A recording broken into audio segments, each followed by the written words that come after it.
I'm talking to my barber, and he tells me this story that's pretty crazy about muscle milk. I feel like I can rule the world. I know I could be what I want to.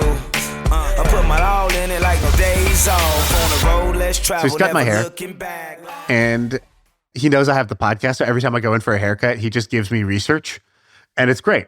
Dude, my handyman knows I have the podcast, and he always asks me what stocks he should buy. And I'm like, that's not the point, bro. He thinks you're Jim Cramer. Yeah, he's like, so what stocks should I buy? I'm like, I don't know. Don't ask me that. Just change the light bulb, please. If he asked you, like, what's the best way to increase my testosterone right now using an illicit drug, I feel like that is what he should be asking you. Yeah. Like, clearly he's not a listener. What can I buy from a forum that will make my tendons stronger? Yeah. Like, Sam has answers to those types of questions. I'm like, do you want to know some really cool subreddits or an illegal place to download books? I got you, bro. All right, go ahead. I'm talking to my barber, and he's like, dude, you know whose hair I was cutting? He goes, he's your neighbor. My neighbor. And he goes, yeah, the guy lives just down the street from you. It's the family that started Muscle Milk. So they started back in 1998. And it actually started because he bought a sub-brand called Cytomax from his employer. It's not what ended up working, but I think it's a hilarious starting point. Yeah. It's sort of like how SpaceX started because he wanted to send like a small plant to Mars. And now he's like, built like $1 trillion company doing this. What's the colostrum? I get so many ads on colostrum. Good stuff, dude. And is it like from a animal or a human? It's from a cow. Yeah. Damn. So I'm like depriving some newborn cow from, like her fresh milk. Well, that's how have you ever seen how milk is made? It's pretty insane. No. Do you know how milk is made? It's messed up. Is it just tons of devices that hook onto you like an alien? All right, this is my wife's vegan, so she's forced me to like go down this road to like acknowledge what goes on. Here's how a lot of milk is made. I can't say all, but I think this is like the mainstream way. They impregnate a cow artificially. Literally, a dude sticks his hand in and like artificially inseminates a cow, gets the cow pregnant. Cow has a baby. Baby is then ripped away from the cow, but placed nearby so that the mom can hear the crying and will produce more milk, and then they take the milk. Yeah, I mean, that's sad. Fucked up. I hate that. What kind of podcast is this? Yeah. Dude, I literally drank a sad-ass vegan podcast is this now? I drank a glass of whole milk just last night, and now I regret it. Back to Muscle Milk. Yeah. Okay, so Muscle Milk, not actual milk. It's a supplement. And it starts out as powder you put in a drink, and he's like, cool, I think bodybuilders are into this. They're willing to drink this kind of chalky, nasty drink. And he buys in, and basically it's a family business. So it's Greg Pickett and his kids are involved with it. And what's cool about this business is years later, Muscle Milk becomes a household brand. They end up selling the thing for $450 million. I'll make almost $500 million off this Muscle Milk thing. The guy lives down the street. They basically started this as a cul-de-sac company, meaning he lives in one house, the son lives in another house, the sister, his daughter lives in another house, and they all just live in one cul-de-sac. Sounds and awesome. Like the kids play together, and then they just built this behemoth that way. Like, isn't this insane?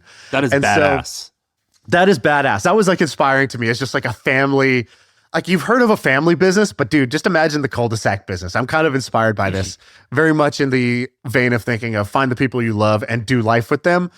Like, so how did it win? Wait, really quick. Have you seen Landman, the oil show? Hell yeah, I've seen Landman. I might have wore a cowboy hat yesterday, just feeling a little Billy Bob Thornton myself. I haven't seen it, but this clip I just saw makes me want to watch it. But basically, Jerry Jones comes on, and Jerry Jones like gives this like amazing acting performance where he talks about the importance of working with his family and how he's proud of his wealth and his real estate, and he's proud of the Cowboys. But you know what he's proud of most is that I got to spend time with my kids and we worked together. Right. And that's why they're here at my deathbed, because they loved me and we got to spend a whole bunch of time together. And I heard that speech and I was all in. For one, I was all in. And two, Jerry Jones, who would have thought? He like had tears in his eyes. I did not think he could act like that. Somebody was saying, they're like, I think this is such a good performance because he's not acting. I think all of this is just true for him. And he just said the truth, which is great. By the way, Landman, fantastic show. Yeah, it was such a good scene. All right, so tell me about Milk and Muscles. Milk and Muscles. All right, so they start the business pretty humble plan. They bought this like kind of supplement, and it's powder you mix into drinks. And they were like, look, if bodybuilding enthusiasts drink this, this would be great. We think we can make this more mainstream, but we don't really know how. We just kind of are believers in the general idea. And they were like, look, if this thing ever got to like 18 million in sales, that would be like, imagine that. That would be crazy. And that was like the dinner table talk. By the time they sell, this thing is doing over 200 million in revenue and about 60 million a year in profit before they sold. So they had built like a really successful company. How did they do it? They eventually, and what I love about these stories is you hear about the story and you're like, you nod your head, you're like, yeah, that makes sense how that happened.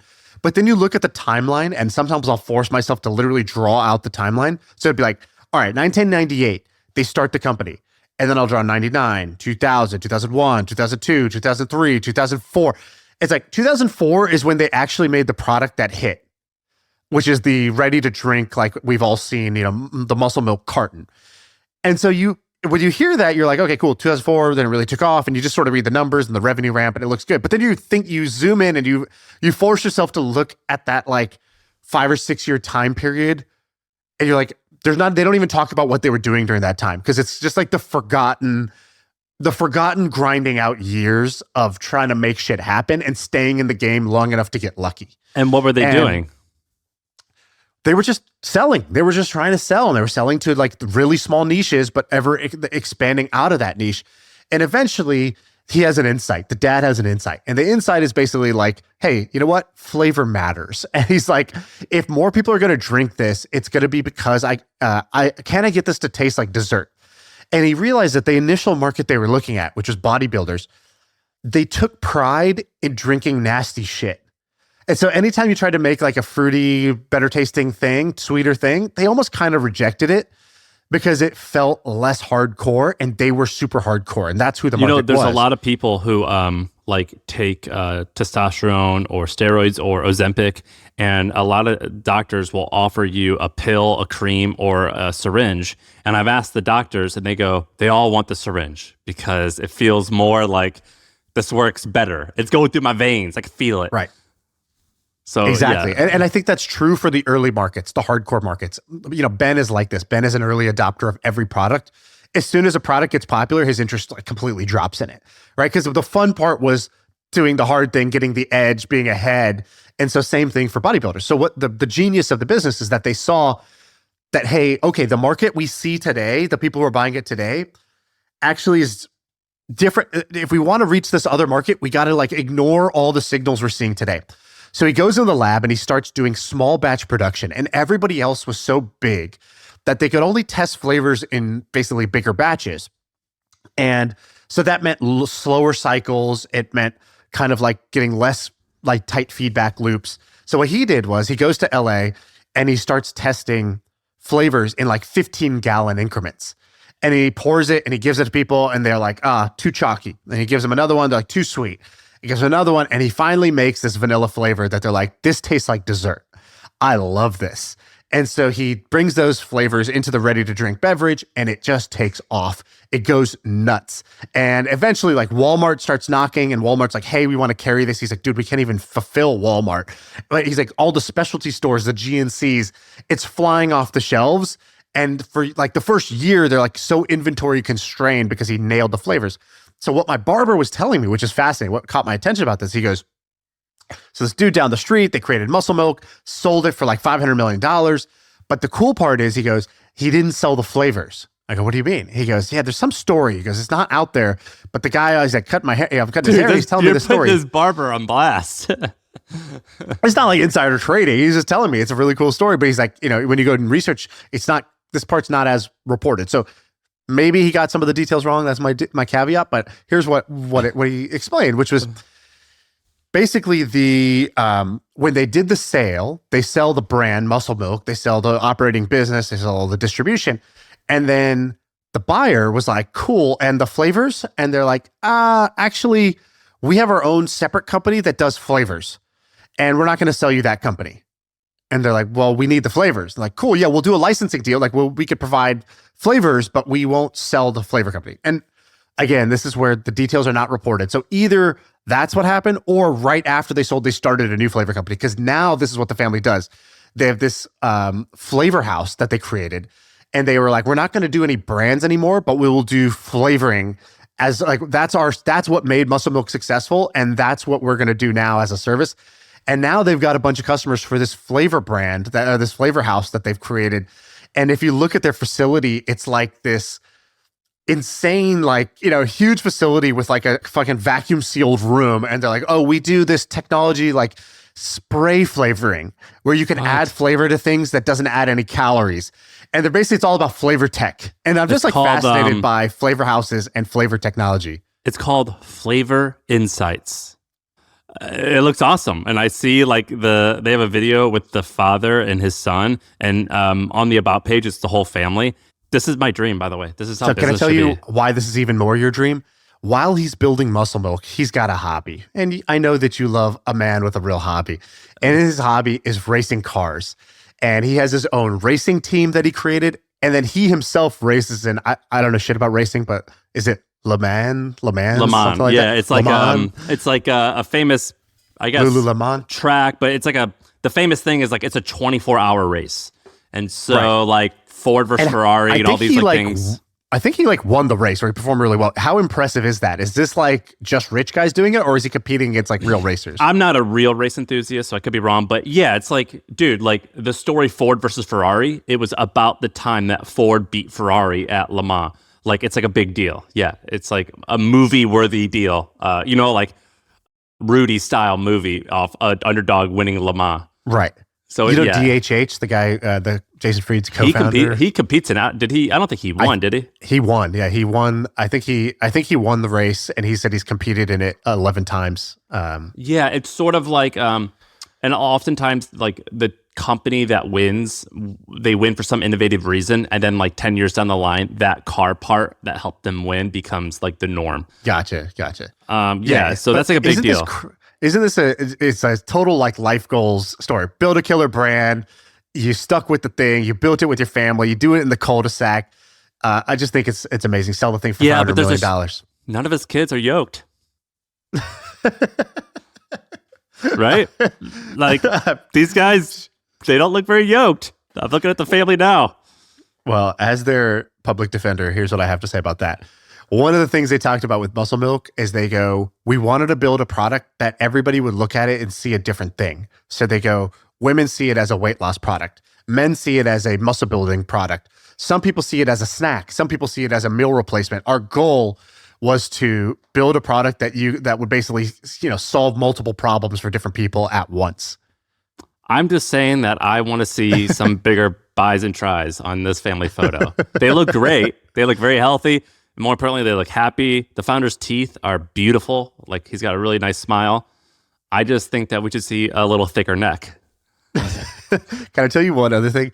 So this company that bought them originally, so now they're owned by Pepsi. Yeah. Pepsi owns it now, but before that, it was bought by something called Hormel Foods. It's one of these companies that you've never heard of. This company does $12 billion in revenue. They do like $1.5 billion of profit a year. And if you go to their website, the headline, like tagline for them is like, we sell more pepperonis than anyone on earth. And they're this like food holding company. They own Skippy peanut butter. They own Planters. They own Spam. They own Spam. And then they sell just a shit ton of Ronies, dude. They just sell pepperonis worldwide. They own Applegate. They own Justin's. They own Planters, Skippy, Chi-Chi's. I don't know what Chi-Chi's is. I don't know what it is. They Black Label Bacon. They own a lot of shit. I mean, literally Spam is like on their homepage as like their pride and joy. Like the way my parents pin like pictures of me up on the fridge, that's what this company does with Spam. Which is like, it's pretty good. Horrible for you. But oh dude, Hormel pepperoni, I know them. That's one of my snacks. One of my snacks is like 8 pepperoni with a little bit of mozzarella cheese on it, microwaved. It's a pizza without the pizza? Yeah, I just call it like redneck. Pizza hold the dough? Just pepperoni and mozzarella? Redneck fitness food. Dude, this should be your brand. A line of not that bad for you redneck snacks, It's like it'll make you farm strong. Yeah, or do you know like PB dip? I call it dip, but PB powder. The powder, yeah. Yeah, you get a spoon of that and you chuck it up on the top of your roof of your mouth and you suck on that thing for 60 minutes. I call it like fitness dip. So like instead of like having like a fat lipper in, you just have a PB dip. You're just your tongue just rub it against that dehydrated nut. Ooh boy. Ooh boy, you want to have a good time? Put a little PB dip on the roof of your mouth. All right, we got our cold open for the episode. By the way, let me show you one thing. You said something that I do religiously. I just sent Arie a document that I just sent her one of the tabs. I have dozens of tabs on this. Arie, can you share your screen? So whenever I read a book, I have this Google Doc that I've used since the year like 2010. All right, so check this out. Whenever I read a book, I do a few things. One, whenever there's like a year and a money term or some type of milestone, I write it down in a sheet. And the reason why I write it in a sheet is because a lot of times when you're building a company or doing anything that's like really challenging, you'll read about someone else and you're like, that was easy. And so I like to do timelines and you'll see like, oh, okay, like they went 4 years with nothing happened. And so for those listening, I have got a timeline of Coke Industries, which is like the largest privately held company in America. I read the biography of their family. And I like did a timeline where everything major happened in their life. And then I converted the dollar amount into 2019 dollars, which is when I made this particular one. And it's really fun to do because you could see that things took, like in this case, like 30 years. Right. And so if you if you scroll all the way to the left, I did this with Kirk Kerkorian, another one of a guy who I love. And every biography I read, I create one of these. Just another man you love. Can I just point out a couple things about this, what we're screen sharing here, that are just fantastic? It's just a peek into the mind. First of all, it's a Google Sheet that's just called Sheet, which is just a great title. Okay, scroll over, Arie. Here's some of the milestones that Sam wrote down. All right, so he starts for Coke Industries. 1900, Fred Koch born. 1924, so 24-year gap. Big break, finds mentor. Okay, so then it goes 1927, just a quick update, still broke. Then it goes 1929, sees success. 1931, big success with 2 G's. Just a big double G success right here. It's amazing. And then 1940, he buys a company, and that company, he buys it for $4 million. You also should just have pictures on here where it's them and the calves, and it's just your calves just for reference, and you're just comparing calves. Because I feel like, tell me that's not part of your research process, is it looking at photos and judging their looks? Yeah, particularly the Koch brothers, because they're like these tall, waspy guys, and I definitely am sizing myself up to them. Yeah. The total picture of success includes a picture, for sure. Yeah, it's like tennis sweaters. It's like, oh, they're into tennis sweaters, therefore I will wear tennis sweaters. But yeah. I definitely, like, 2 guys that are both 6'2" from the Midwest with blonde hair, blue eyes. Like, there's definitely like there can only be one of us in this room. Dude, there's this girl who keeps going viral on Twitter, and it's the same tweet she does every time. And she just goes, my dad goes to a bar with his friends every Friday, and he makes a list of topics to discuss. Yes. And then she has a photo of him holding a printed out agenda, and I'll just read you one of them. Ted Perry's fun, capital story, shown on Fox News 6. Next one. What's going on with the Bucks? ? NFL overtime rules. Take ball first or second? ? Bahama breezes. How close is too close to an alligator? Do you think people that throw garbage out of their car window are the same people that don't pick up their dog poop when walking through my subdivision? And then it read at the bottom, goes, please be on time. As you can see, we have another week of a packed agenda. And it goes super viral every time. It's like 100,000 likes. And I think everybody who sees this is like, yeah, that's part of the winning life. I'd like to go to the bar with my friends every Thursday and have like an agenda that we print out and we talk about while wearing our New Balances. Do you know who does this? And he's not joking. I already know, because you're talking about a legend, a social legend, and I know it has to be Nick Ray. Tell me I'm wrong. Is it not Nick Ray? The second time I hung out with Nick Ray, we went to a bar called Lazarus. Sarah and I came, and he goes, hey guys, I would love to hang out. This is our second time hanging out. I thought it'd be nice to have an agenda so we could stay on track. And there was a 13-point agenda list where it was like, ask Sarah about her job, figure out how that's going on, explain my dating life and get opinions from it. And we stuck to that agenda and he took notes. And was it thrilling? Because I think I'm going to absolutely start doing this. It was thrilling. You know how was it the agenda that was great or the fact that he had an agenda that was great? Which of the two was greater? The second one, here's why. So look, in a world, everyone wants to be a tough guy. It feels good to be a leader, but you want to know something? Everyone likes getting led. And like, we like the assertive person. I'm just a leader who loves being led. Yeah. That's me. That's on my LinkedIn. I like leading some stuff, but then there's other times where it's like, just tell me what to do.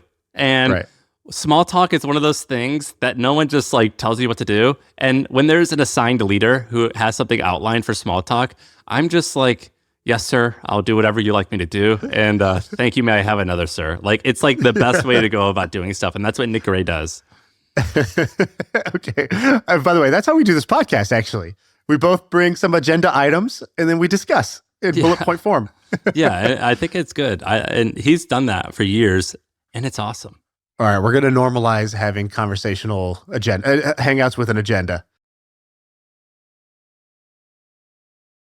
I have a business that's pretty cool. Can I tell you about it? Here's my opening for this business. Sam, I found the business that you should have started instead of wasting your goddamn time with the hustle. Okay, I like that. So you built the hustle. And if you recall, one time you came to me hat in hand, absolutely begging for an investment. You needed the money and you got down on your knees and you said, please, sir, invest in my company. And I looked at it. I flipped through the business plan like it was a flip book.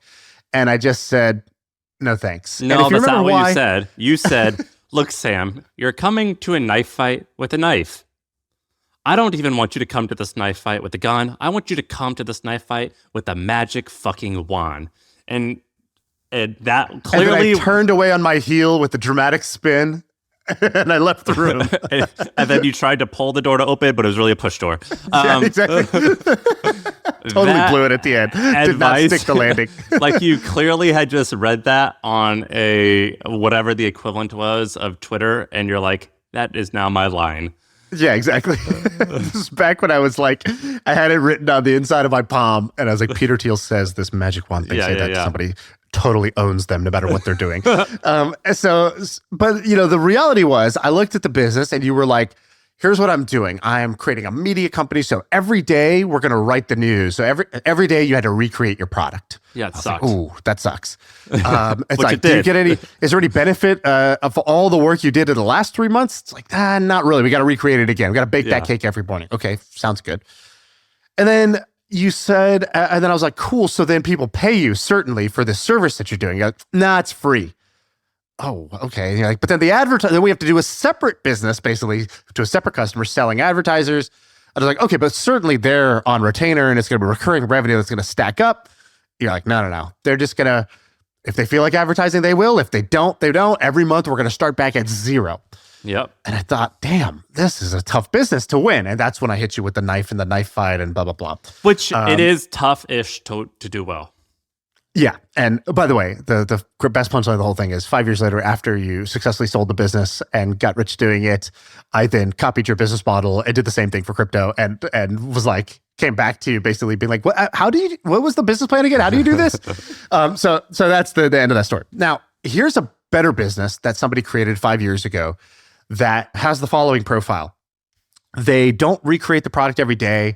People pay them for the product on a subscription. It's in a hobby that you love doing, and it's a thing you were doing anyways for free, so I think you would have been great at it. And also, it uses your gift, which is making things simple, summarizing things, making them easier to understand, saving somebody time doing it.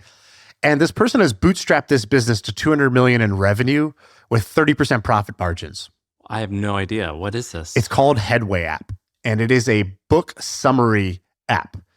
So this guy in the Ukraine created this company where he takes popular books and he summarizes them. And the promise is basically, instead of reading the book, I already read it. I summarized it. I could tell you main point 1. I could tell you main point 2. I could tell you the main point 3. And in under 15 minutes, you can get the gist of what's in this book. You'll get, the big ideas and you'll get them explained to you. You could either read it, or we have AI that turns it into audio and you can just listen to like a 15-minute summary of this book.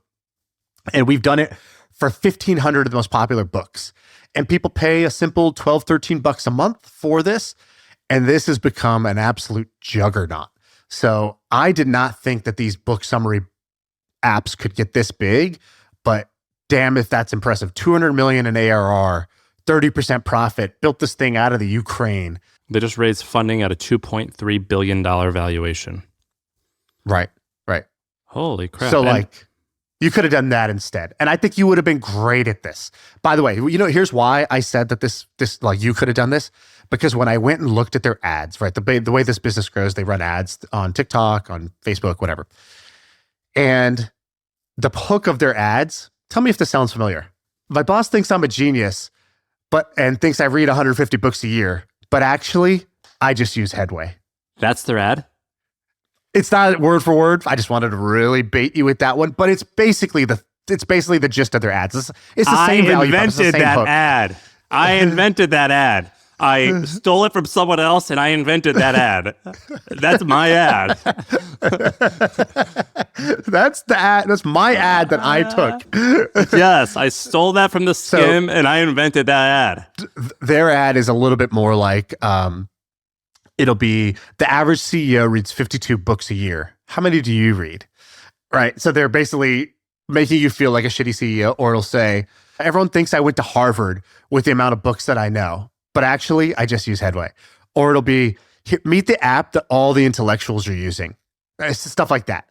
And so those are the sort of hooks that they use to get people to do this, where they're not saying, here's a book summary. They're basically saying, be a smarter person and be seen as a smart person because you seem so well-read. And here's your hack to seeming so well-read. So what's interesting is Thrive.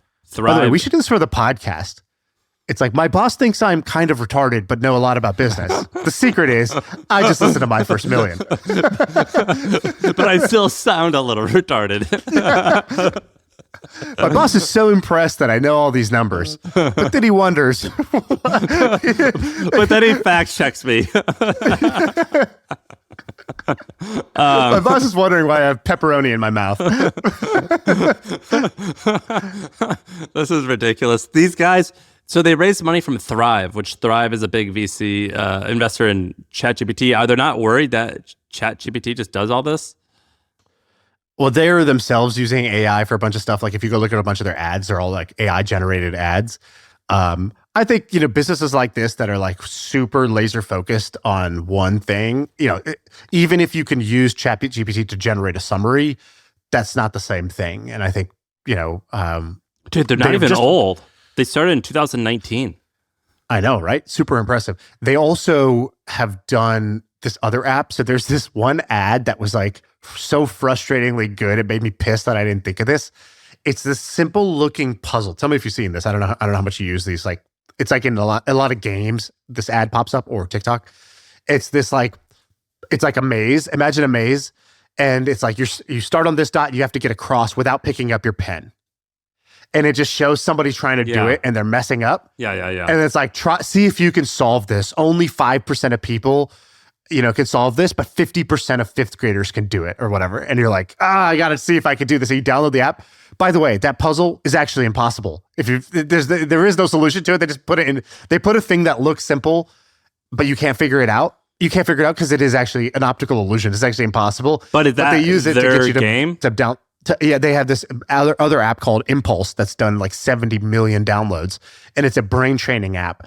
And the framing of that is basically keep your brain sharp with these little like mini mind games.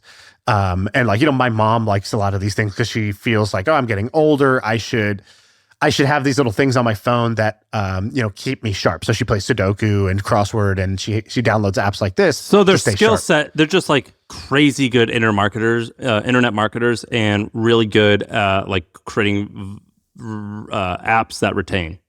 Apps that first and foremost get you to convert and become a subscriber, and then obviously the retention helps.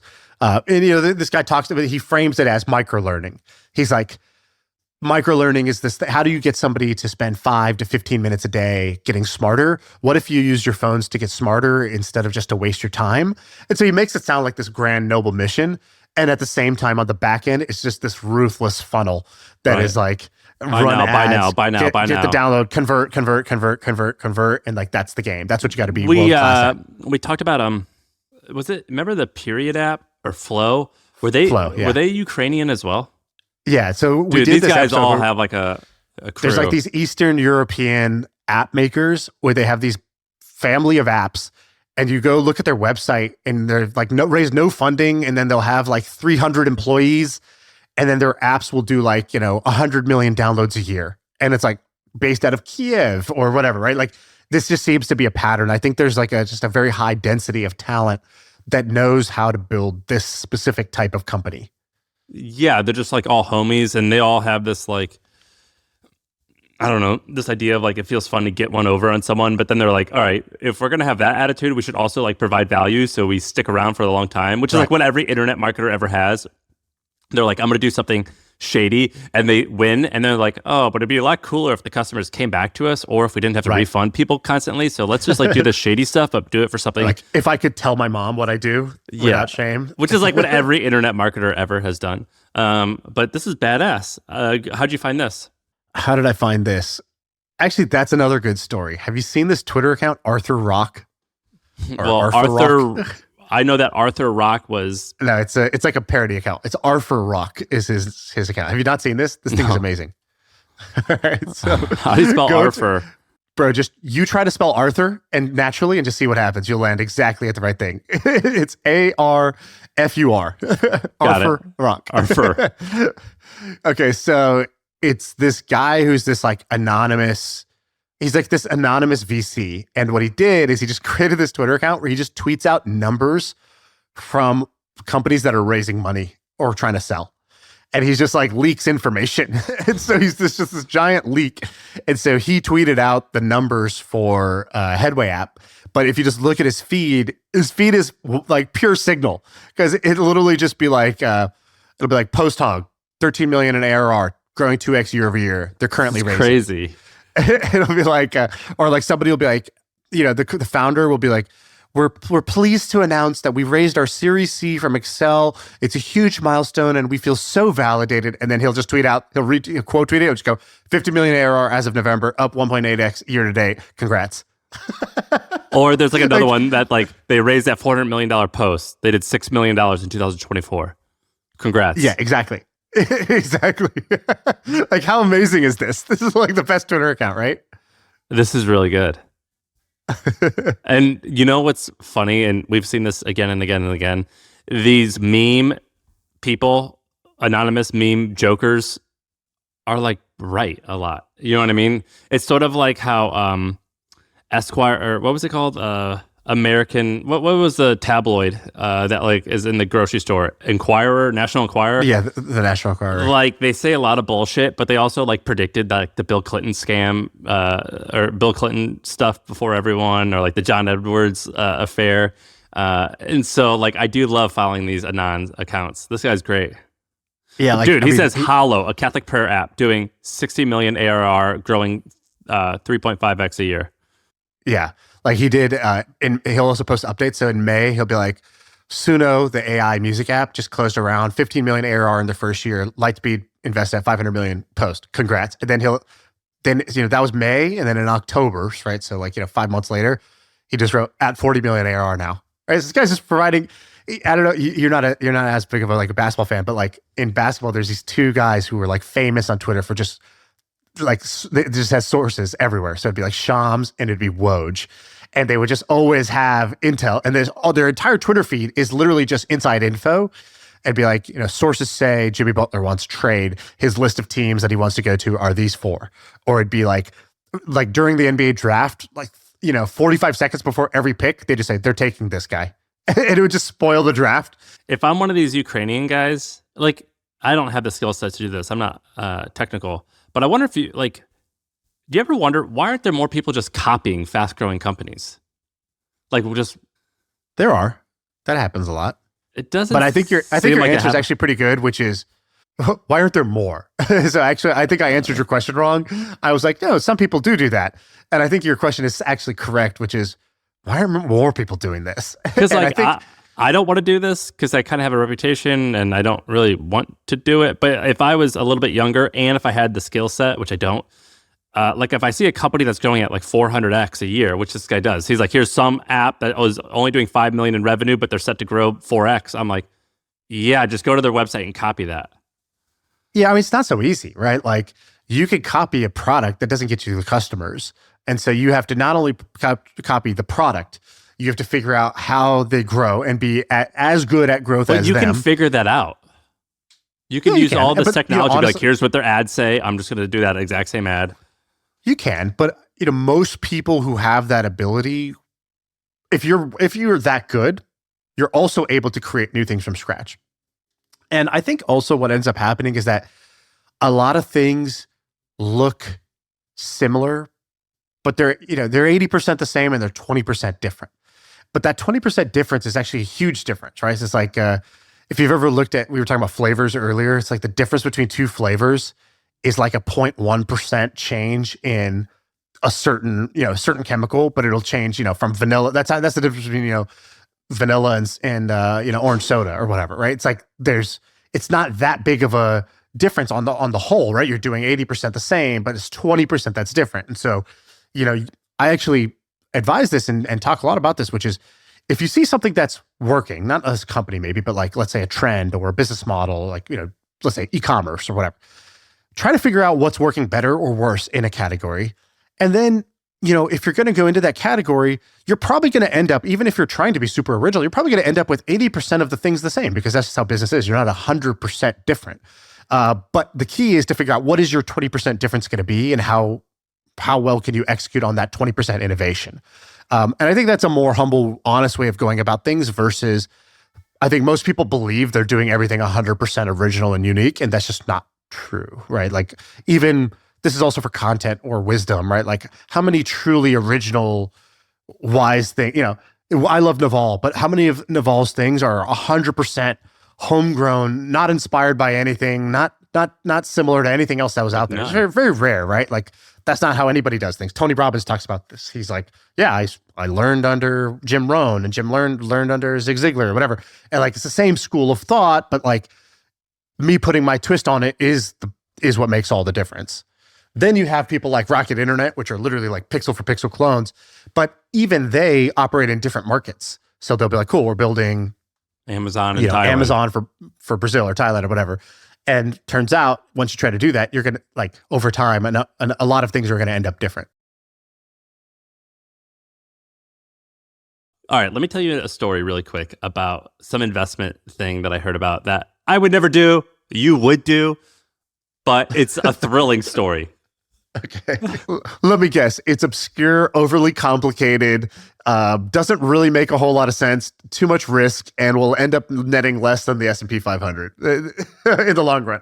No, this one, he came out on top, actually. So the story is this. First of all, like I was just listening to Scott Galloway's podcast while I was driving somewhere. I think it was like over Christmas break.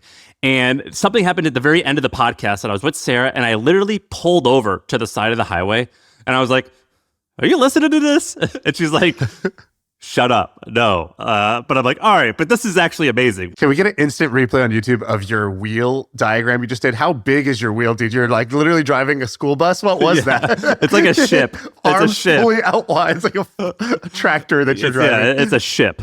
I pulled the ship over, and I literally had to sit down because she yells at me when I use my phone, and I had to like type this out. So I had this note and I remembered it. But Scott Galloway had Michael Lewis on. So Scott Galloway is an investor and podcaster. Michael Lewis is an amazing author, wrote about FTX's downfall, and he was with Sam Bankman-Fried when this all happened. And so he has a unique perspective.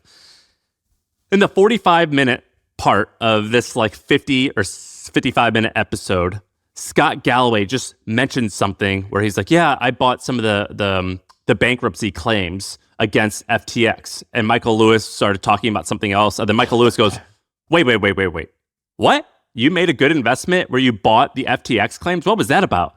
And Scott like just casually throws this out there, but the story is actually pretty amazing. So the background is this. So in 2022, FTX goes bankrupt because, FTX goes bankrupt because SBF, Sam Bankman-Fried, he's over-leveraged and he spent all the money and whatever. It didn't work out because of a bunch of different reasons. And because of that, $10 billion in customer funds are lost. They're just gone. And people are distraught. They're freaking out. But when a bankruptcy happens, one major thing happens, which is the person who had the money in FTX. So let's say I stored $1 million in FTX. I now am going to have a claim against that company for $1 million. So it's going to go to court, and we're going to figure out, how do I get my money back somehow? And in a lot of cases, you get no money back. And so what happens is these kind of vultures, I mean, I don't know what you want to call them, but they come along and they go, hey, FTX owes you $1 million.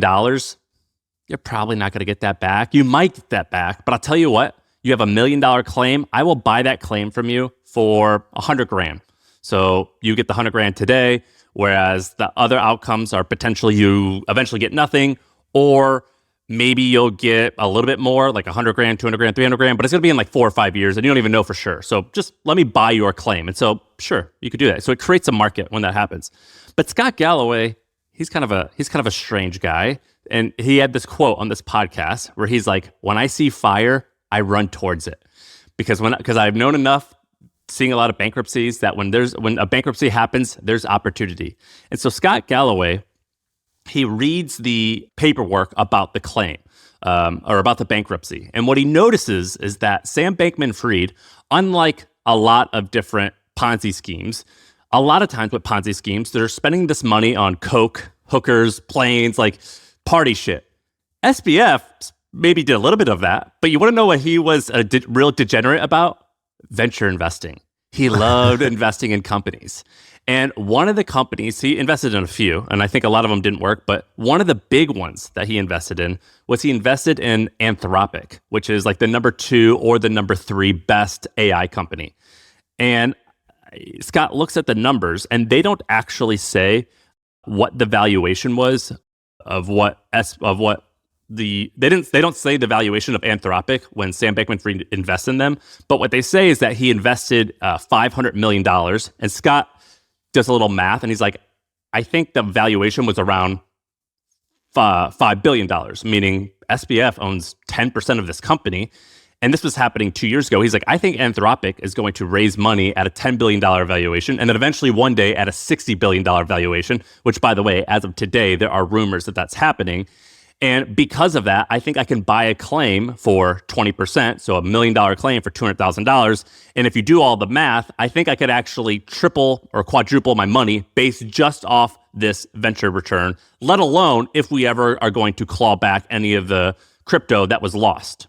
Well, turns out a few things happened. One, Bitcoin exploded.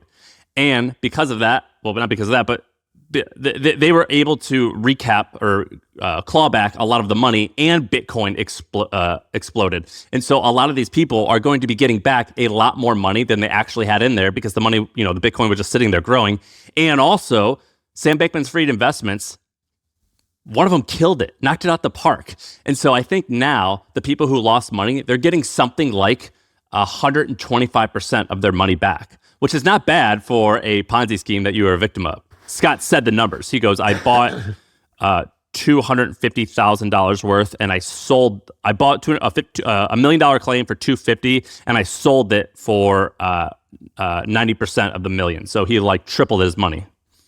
And Scott goes through the story, and he explains his reasoning on this podcast, and it was amazing, to be honest. How on earth you could find value in this way. Yeah, that's super impressive. I actually happened to hear this segment too, and had the same. I wasn't driving a bus, but I had the same sort of neck snap reaction where I was like, "What?" What's funny is you said a couple of things, but I don't think. You said a couple of things, but I think we have to correct a couple of things. One, it wasn't a Ponzi scheme. No, I meant fraud. a lot. He stole customer funds. I guess I wasn't mean that this was a Ponzi scheme, but it's in that category of schemes where, a lot of people are like, how do I get my money back? Scammed. You lost your money. Yeah, exactly.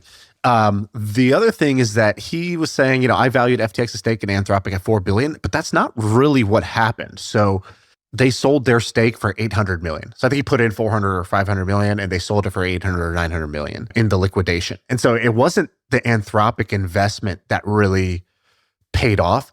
He was using the Anthropic investment as a downside protection, where he was like doing the math, where he was like, all right, that gets my investment up just a little bit to like a safe zone. But then what else can there be?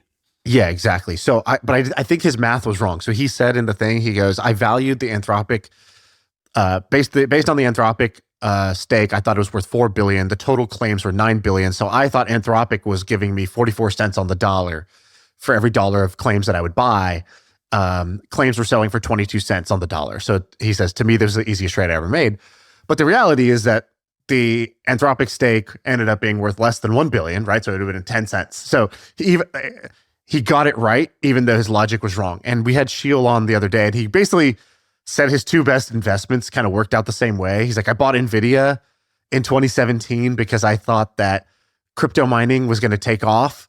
And NVIDIA took off, but not because of crypto mining at all. It turned out it was AI. And kind of like I was wrong, but I got massively right. He goes, same thing with Bitcoin. He's like, I bought Bitcoin early on because I thought it was going to be this fast peer-to-peer transfer thing.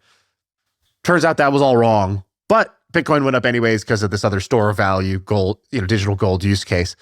And so I think what ended up happening is that he made a great investment, but I think his underwriting was wrong. I think that's one of the hard things about doing this, like, the smart money investing is that when you're right, you feel like such a goddamn genius.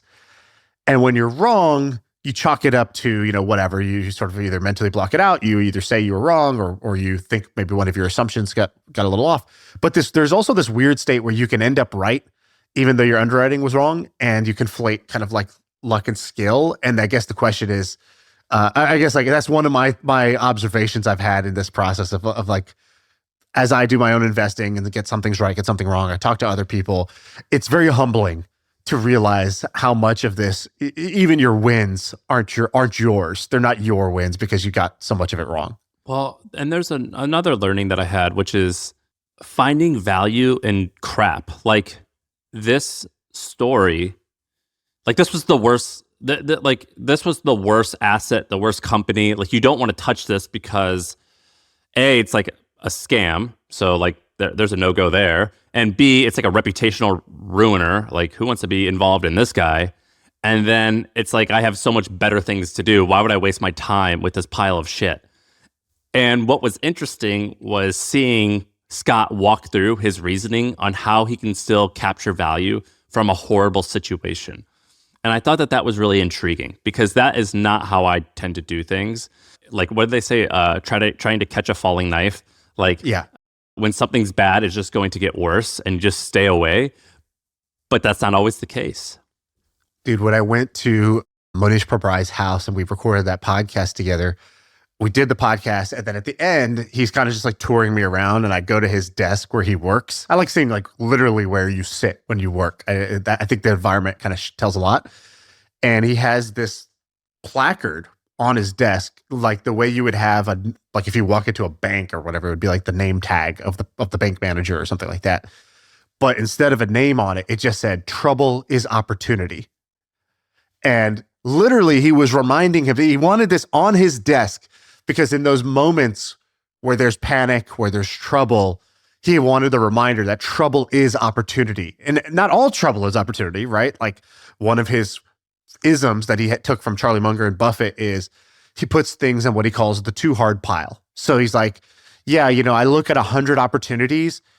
I could probably tell you the 3 obviously good ones, and I could tell you the 10 obviously terrible ones. But then the other, 77, I just put in the too hard pile. And I'm sure some of them are really good, but I just throw things in the too hard pile when they're too hard. And so, for example, I was asking, like, what's your thoughts on crypto? And he was like, well, I think there's a case for it. I think there's a case against. He's like, but I just don't do anything because I put it in the too hard pile. So I don't need to win in that. It's too hard for me to figure out, so I'm not going to bother. And I think the concept of the too hard pile is so valuable because I used to be very black and white about everything. Like either it's good or it's bad. And if I thought it could be good, I would smash my head against the wall trying to like make it work. And if it was bad, it had to like stand out as bad for me to like to throw it away. So you said 100 ideas. The story is this. He's at a lunch with Warren Buffett, and he goes, Warren, I think one of your great gifts is you're a great judge of people. And he was talking about like, Warren Buffett hired that guy, Ajit, who like runs their insurance business. He's like, I just think you're a great reader of people, judge of people. How do you do it? What's your secret? And he goes, I don't think I'm a great reader of people. And he's like, but I'm not trying to be humble. He goes, I just approach it differently. He goes, it pays to be a harsh grader when it comes to people, meaning the cost of being optimistic about somebody who turns out to not be great, to let them into your circle of friends or to do business with somebody who turns out to not be great is so costly that I just rule a bunch of people out. He goes, if you put me in a cocktail party and you let me have 5 minutes with 100 people, in that 5 minutes, I could probably tell you the 5 people who are really outstanding. I could tell you the 5 people who are really lousy and I just don't want anything to do with them. They just obviously came off super bad, like in a 5-minute interaction. But then there's 90 people that I just can't make a judgment on in 5 minutes. But he goes, so I just put them all in the bad pile. They're all in the too hard to know pile. And so I just rule them out because it's not worth the brain damage to try to figure it out on a case-by-case basis, just so you don't miss a good one. Because the cost of a bad thing is cost me much more than missing out on a good thing, because there are more good things that I could just filter for, and I'll find those good things like over time. They'll be obviously good. I'll just focus on the obviously good things. And he does this with investing. He does this with people. And it's just a very useful heuristic, because I think most of us try to be, if there's 100, we try to be accurate at the 100 level. It's like, I want to have an accurate grade on all 100. And I'll spend all my time on the hard to judge things, and I'll get a lot of them wrong. But I'm trying to get them right, and therefore I'm taking too much risk. Whereas his take is, don't take too much risk. Take the obviously good and act on it. Obviously bad, throw them away, and everybody else put them in the too hard pile and ignore it. Can I dumb this down? Let me explain why I'm a genius. When I go to a restaurant, there's like 2 columns of entrees. I start at the top and I skim down. And the first one that I see that's a 7 out of 10, I go, oh, that's it. Menu over. I don't look at the menu for the rest of the meal. I don't second guess it. I just say, the first one that's a 7, that's done. And I'm able to do that right away. Does this apply to everything? Is this marriage advice? Is this what other things does this apply to? Where does this not apply? I mean, yeah, I think like it could apply to marriage. Like the idea of like settling is like good. Like you settle for something that's pretty good and you can like make it great. I don't know. Like, is there any like data on like Indian couples who have been like arranged marriages have like the same quote unquote success rate as like American marriages, which are like involve dating and selection and courtship and then eventually, engagement and then marriage, versus like the way that Indian couples do it is very much the menu thing. You scan the listings. Like that'll do. Engineer, good family, full set of teeth. 7 out of 10. Let's go. Yeah. I will see you at the altar for the first time. Yeah.